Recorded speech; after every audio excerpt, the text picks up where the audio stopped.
From Bastogne to Vietnam, the tradition remains unbroken, magnificent.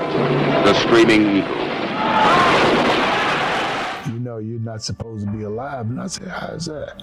They said something stopped the shrapnel from going into my body. And when they took the jacket I had off, and they said that that stopped the bullets and the mortar rounds from killing me. Said a half-inch deeper, I would not be talking with you. And the air is heavy and windy. Until now, the enemy has held sway here. Being in Vietnam, that was a war zone. Bullets flew every day, morning, noon, and night. We were stationed in Quang Tri, south of Da Nang, and we were going on Operation Allenbrook 2. And that night we were going on a patrol. So you went on patrol during the morning and patrol at night. And during that time, I had a fire team or a killer team to go out. We were leaving our perimeter, going to that operation. And then you could hear pop, pop, pop, pop. And then you see muzzle fire. And then mortar rounds start coming in, and then the VC started running over our position.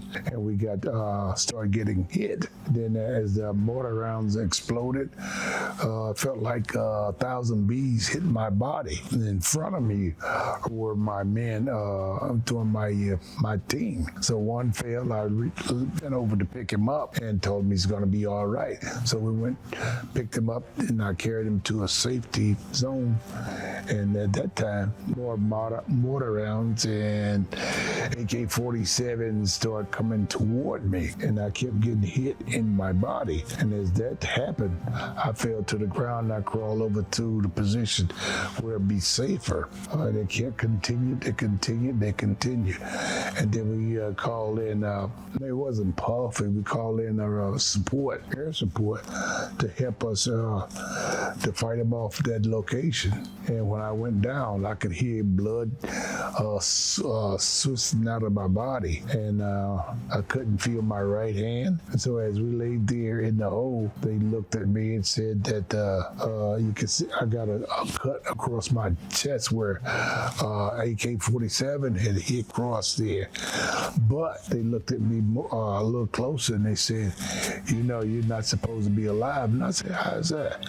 They said something stopped the shrapnel from going into my body. And when they took the jacket I had off, and they said that that stopped the bullets and the mortar rounds from killing me. Said a half-inch deeper, I would not be talking with you. I said somebody was looking out for me. I was prayed up before I went to Vietnam. My mother had prayed for me, and the church I attended at that time had prayed, and hey, that was it.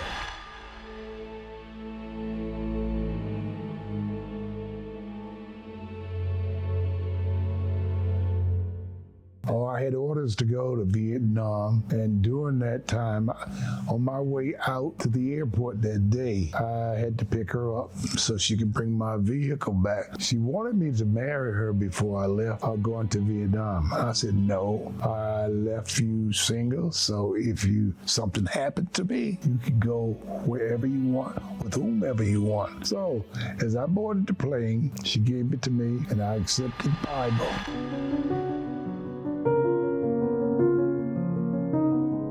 While in high school, Betty Brannon was a new person in the school. We were in the 8th grade, doing lunch period, sitting around talking to each other. I ran track and I played football. And during that time, our periods, we became kind of sweet on each other. And from there, we graduated high school together.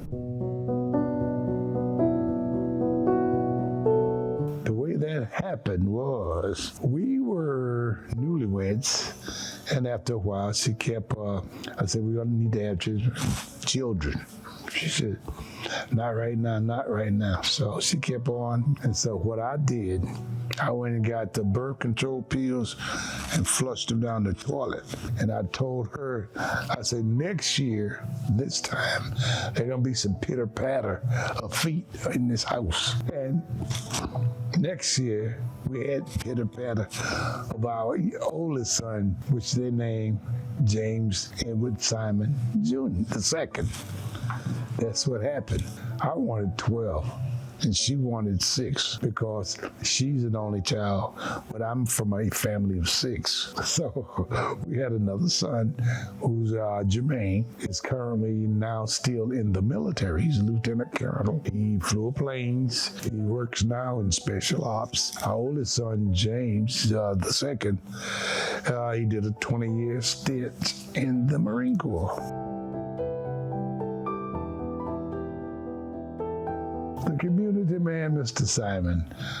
I worked in the church and I became affiliated with the Open Door Ministry. And I ended up being the chairman of the Open Door Committee for several years. And I was with the Masonic organization. I ended up here becoming the wish master to Tucson Louverture Lodge 524 for several years. And I went back into the Shriners, where I became the potentate at one point.